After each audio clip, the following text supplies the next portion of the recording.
So what we're going to do today is talk about the career of a particular individual of special importance in Gandhi's entourage, so to speak, Abdul Ghaffar Khan, whose name and dates are up on the board here.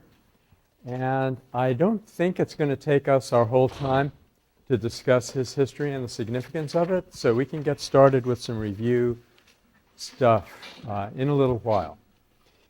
So, what the story of the Pathans, these people, the old spelling was Pathans. This is sort of an anglicization. They're actually, today we mostly call them Pashtun,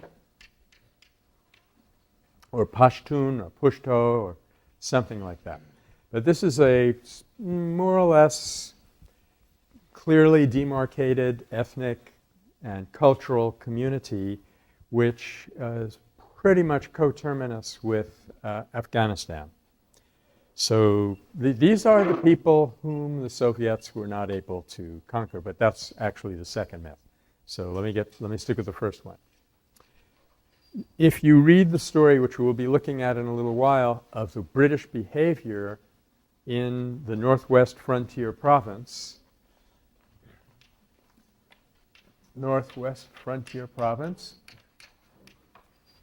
you will see that the gloves were off. The British were extremely violent in the Northwest Frontier.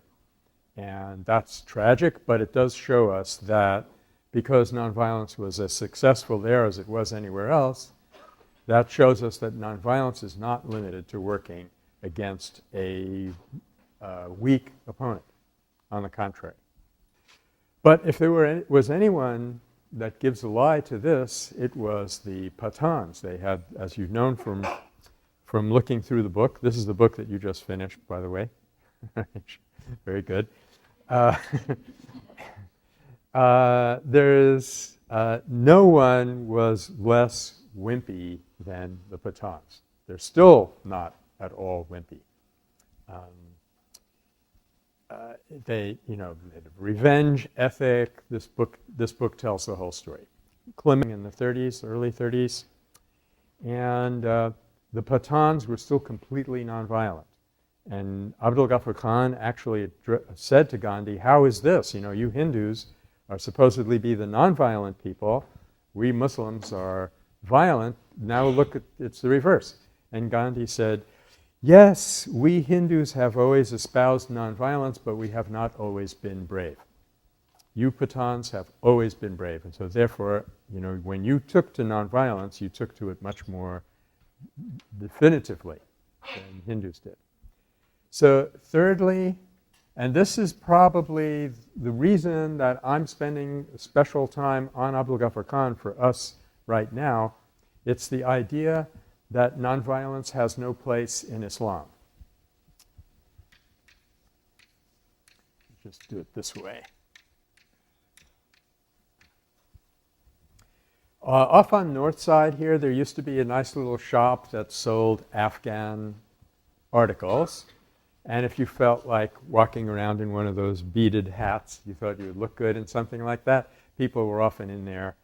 Or they're buying exotic presents for their partner or something like that. It was a fun place to hang out in. And I was in there one time, must have been about 1987, I guess, because Abdul Ghaffar Khan was still alive. And, the shop owner looked like he was Afghan, so I started to talk to him about Abdul Ghaffar Khan. And he said, "Is the old man still alive?" And he was just practically weeping. It was just very embarrassing right there on North Side. But he had such an emotional hold on the people. And then we talked about what we were just talking about, how Islam actually is as adoptable toward nonviolence as almost any other faith. And we will be talking about this again in a little bit when we shift our attention and look at nonviolence in the West. I'm going to be talking about Judaism, Islam, and Christianity as nonviolent, potentially nonviolent religions. And the guy said to me something which I've never forgotten. He said, "There's no one is more Musulman than your Pathan."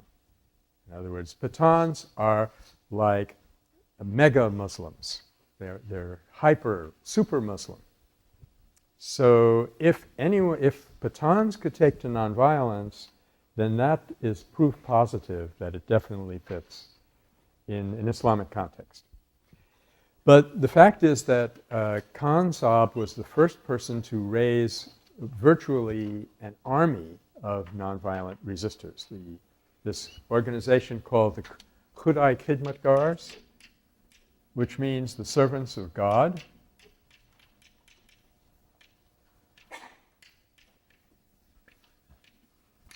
That's the last item in the left-hand column of your ID review sheet. And on the bottom is Khudai Khidmatgars. Khud means God, I guess, in Arabic. Camille? Khud? Okay.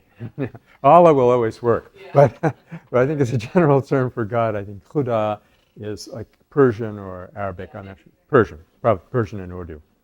So, and this is the genitive. So these are the servants of God. So the fact is that these people numbered 80,000 thanks to British repression. Classic example of paradox of repression.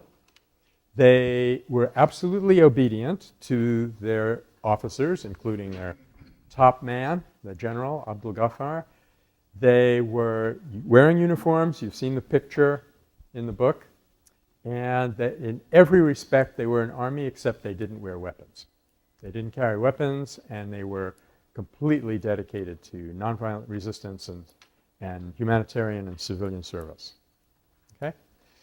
So that's the point that I hope you take away from this, if nothing else, that just studying this man's career completely busts open 4 of the most damaging myths about nonviolence. So he was born in 1890 in the village of Utmanshai, which is near Peshawar in, of course, what is now Pakistan. That's a grim part of the story that we'll be getting to. This province, the Northwest Frontier Province, had always been sort of a special border area in many ways. For one thing, it was mostly Islamic. But for another, there was a tribal culture there. And it's like the opposite extreme from South India, where it was very protected from external influences, because you had the Greeks, the Persians, the Arabs, and there was a heavy Buddhist influence at one point. There's really, these cultures are washing back and forth. And there was it's a tribal society, and it was very much caught in the violence of what became known to history as the Great Game. So the British were very uptight about losing India to Russian influence, and that the locus of that geographically was the Khyber Pass. Because in those days, that was the only kind of pass you had. You didn't have a Ural Pass. You didn't have a Continental One Pass. So the only way to get into India was from that direction on land was through the Khyber Pass, because the mountains were really, really impassable to the prevailing technologies. The Khyber Pass was the gateway to India. Yeah. Khyber, yeah. Very romantic associations, the Khyber Pass.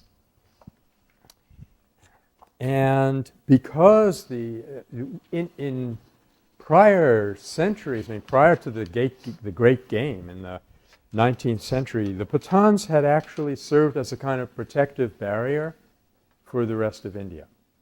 But now they're really going to be squeezed in this vice between the two superpowers, and this is something that we've encountered before. And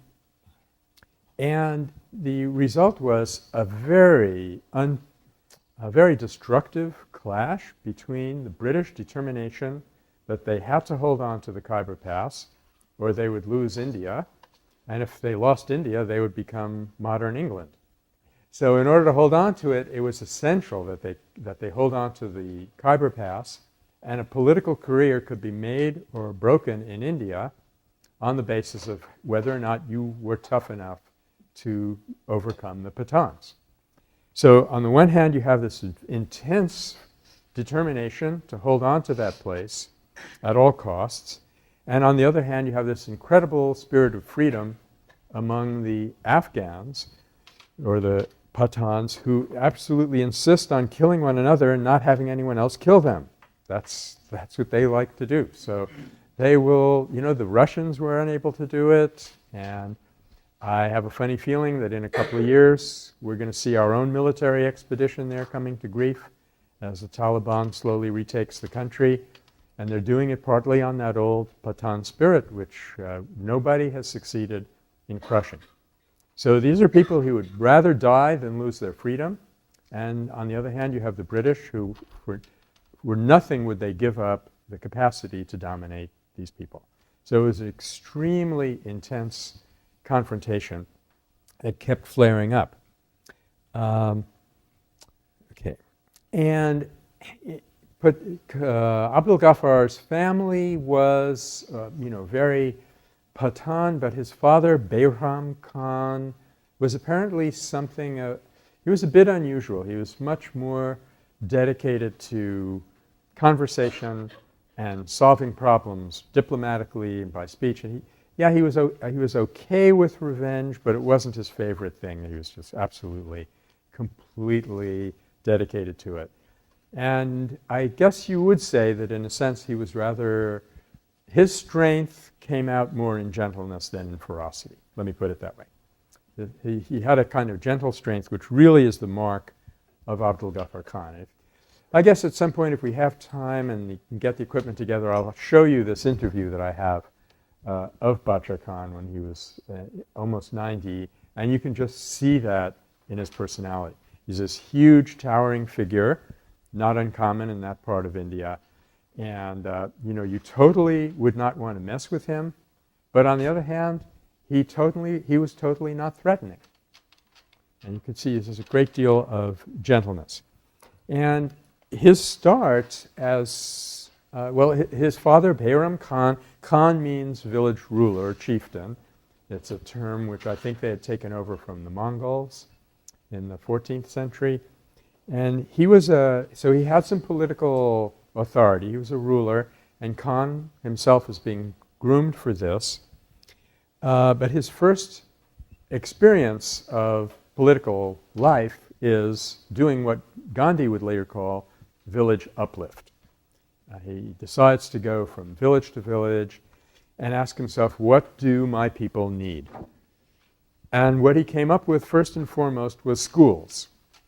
And that led him immediately into a clash. This is going to kind of be the story of his life now. A clash between the mullahs on the one hand, who did not want anybody teaching anything outside of the Quran. So he's clashing with the mullahs on the one hand, and he's got to work that out. And on the other hand, he's clashing with the Raj because they don't want him doing anything. They are in charge, and they're very nervous about anybody standing up and saying, I have some role to play in my society here. So he's going to be, in the end, he's going to live for 90 years. He's going to spend 52 of those 90 years in prison. Mostly not at the hands of the British. In fact, when I got caught up in his story is when he was brought into house arrest, I think. Again, he was already a very old man in the early 1980s, and we decided to put together a group to nominate him for the Nobel Prize. He had already won a very coveted award in 1962. He was Amnesty International's Prisoner of the Year. So maybe if I don't ever get the Nobel, at least I'll be Prisoner of the Year at some point.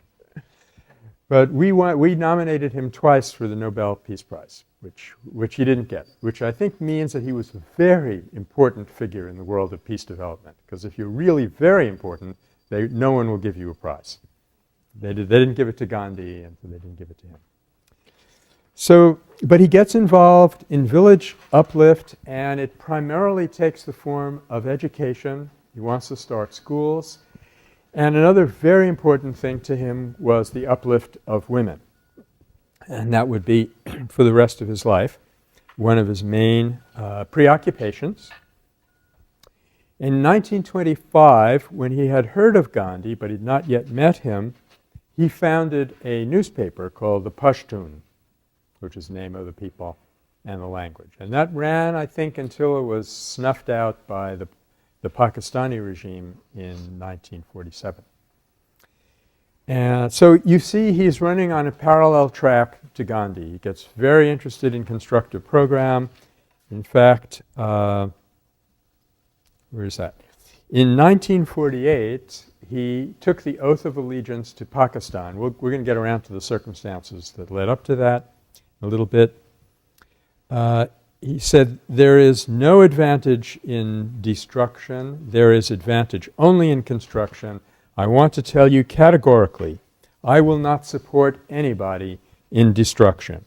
If any constructive program is before you, if you want to do something constructive for our people, he's talking to the government of Pakistan, if you want to do something constructive for our people, not in theory but in practice, that's another very Gandhian element there, I declare before this House, the new House, Pakistan House of Parliament, that I and my people are at your service. So he had though he was a born fighter, like most Pathans, he knew how to make his own rifle at age 12. But he was, like Gandhi by this time in his life, completely dedicated to constructive action. And that's how it all started. Now, in Calcutta in 1928, there was a Congress meeting, Indian National Congress, and a parallel meeting of the Muslim League. See, by this time, the two peoples are not cooperating very much. And the Muslim League meeting was sort of like a disaster. It was sort of like a typical peace movement meeting. Everybody was squabbling. Only, in this case, they were pulling out knives and things like that. And Khan got, Camilla? 28, 1928. Am I going too fast? Okay. So Bacha Khan got kind of fed up with that meeting, and he wandered on over to the Indian National Congress. You know, this was the only show in town if you weren't going to be in the Muslim League. And he saw a remarkable thing. Gandhi was up on the podium, and somebody in the audience was heckling him, and Gandhi was having the time of his life. He was chuckling, he was loving it. At no point did he stop saying what he wanted to say, but at no point did he get annoyed by the person heckling him.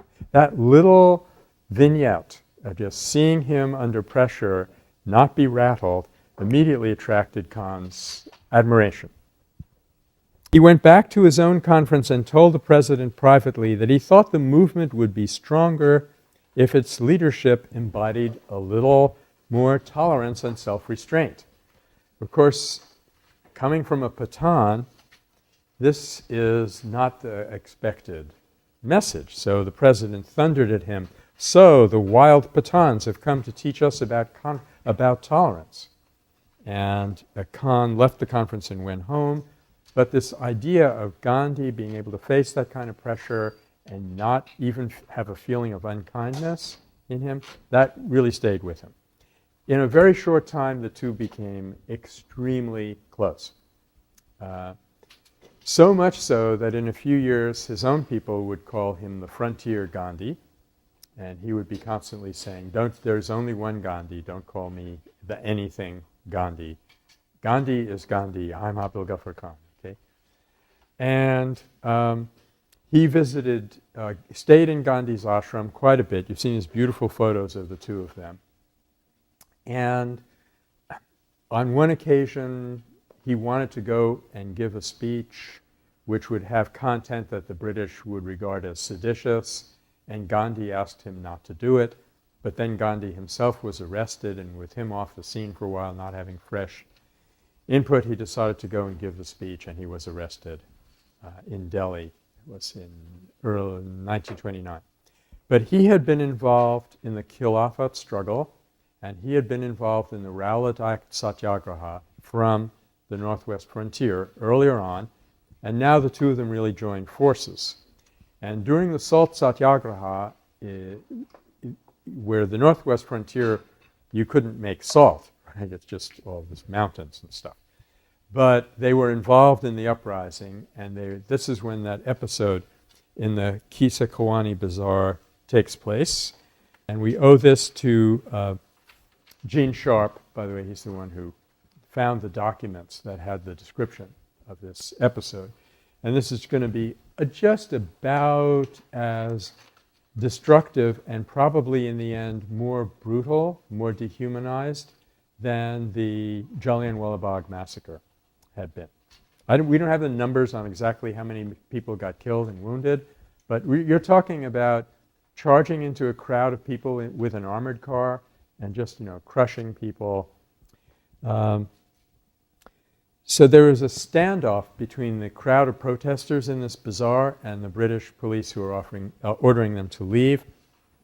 At about 11:30, people tried to persuade the crowd to disperse and persuade the authorities to remove the troops and the armored cars.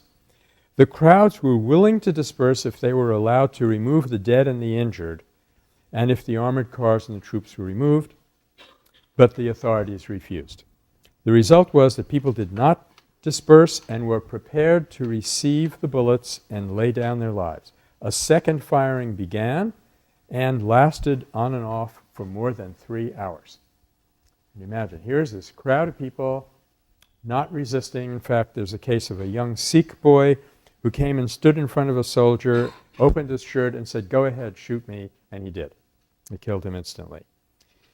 And the state of things continued from 11 until 5 o'clock in the evening. When the number of corpses became too many, the ambulance cars of the government took them away and burned them.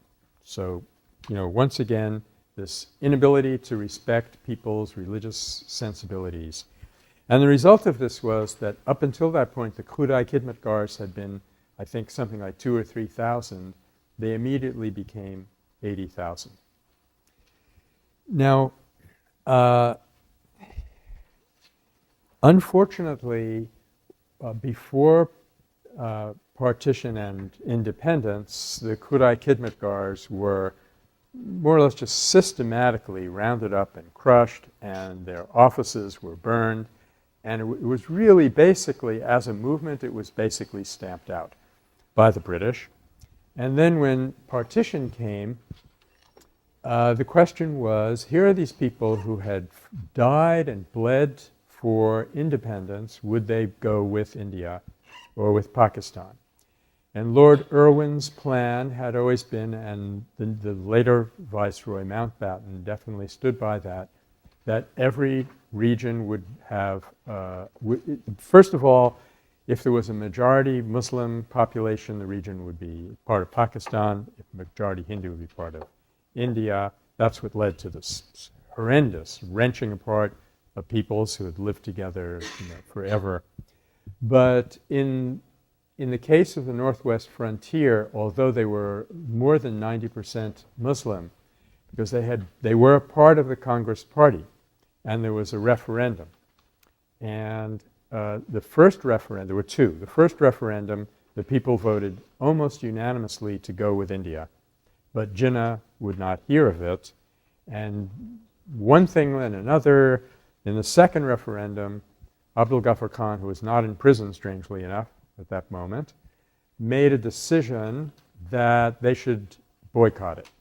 So the Khudai Khidmatgars and their followers basically didn't vote, and then it went 9-1 in favor of joining Pakistan. And it's kind of hard to know exactly what else to pick out from his life. Let me say a little bit more about the significance of the Khudai Khidmatgars. What they used to do is, when there wasn't a conflict going on, they would devote themselves to service. So they were doing, in this case now quite deliberately, they were building what Gandhi had called Shanti Sena. Sena means army, and Shanti, of course, as you know from being in Berkeley, Shanti means peace. So this is a peace army. His plan was that in every district there be an army of volunteers, army only in the sense of, big group of volunteers, preferably from the district, but not necessarily, and that they would be there for service. That was their main role. Whatever you needed, they would do.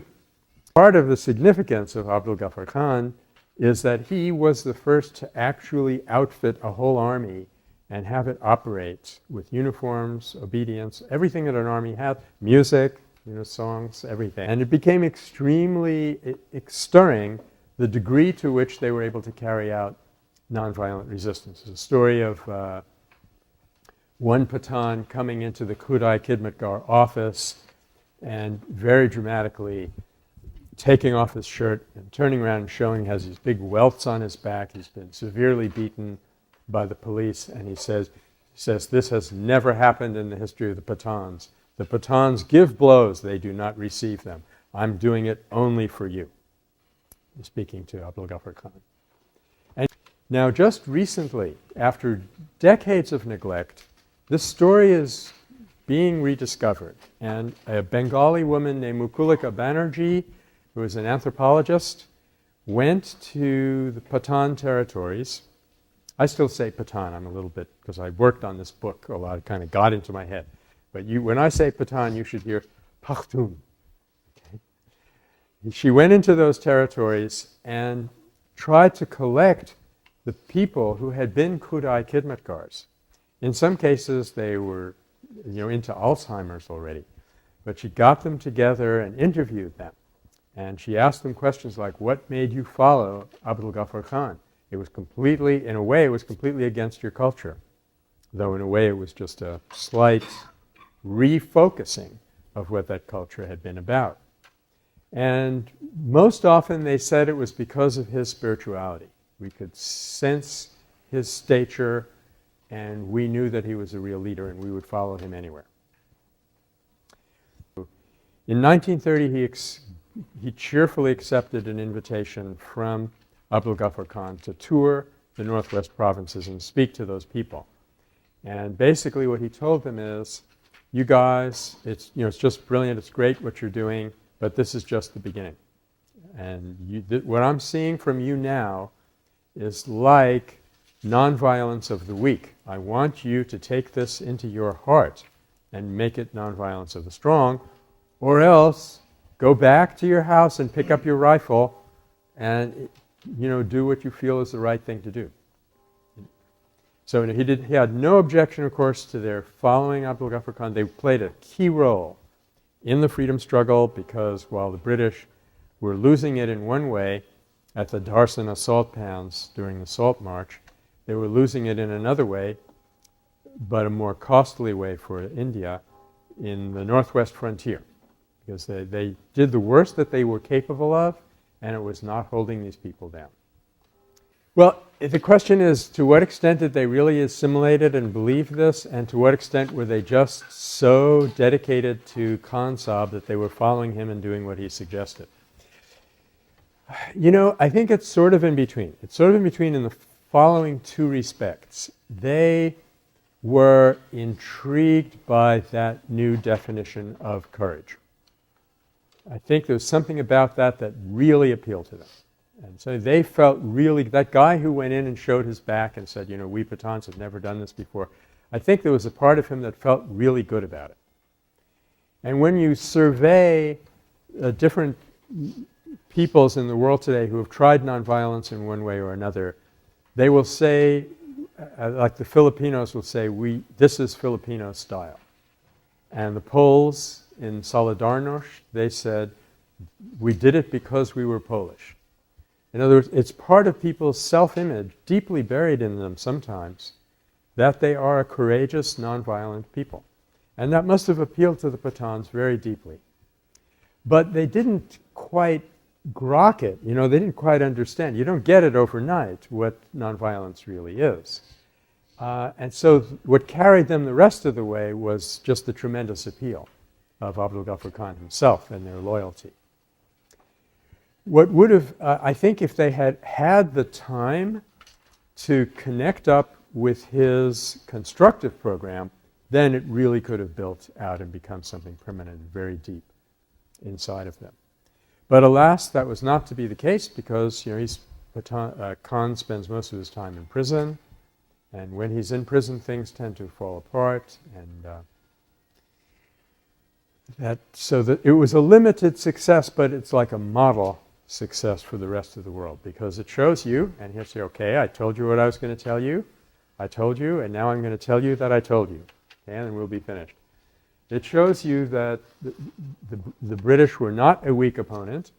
They dragged people by the heels, they threw them in wells, they ordered a Pathan to strip in public, and he said, I am a Muslim, this will never happen. And they just beat him senseless.